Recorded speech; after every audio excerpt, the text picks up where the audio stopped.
ধরনের পরিকল্পনা আছে যাতে করে পর্যটকরা নিজেই যাতে নির্ধারিত ডাস্টবিনগুলোতে ফেলতে পারে। পাশাপাশি আরও কয়েকটি সমস্যা আমরা দেখি।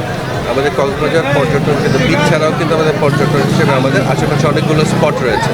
আমাদের যদি বলি কুতুবদিয়া, মহেশখালী, তারপর আমাদের রামু, টেকনাফ, তারপরে এই জায়গাগুলোতে যে স্পটগুলো আছে সেখানে পর্যটকরা যেতে চান। আমরা যদি তাদের জন্য এই কানেক্টিভিটি তৈরি করে দিতে না পারি তাহলে পর্যটকরা এই অসামান্য যে পর্যটন অভিজ্ঞতা থেকে বঞ্চিত হবে। আমরা সেটি চাই না।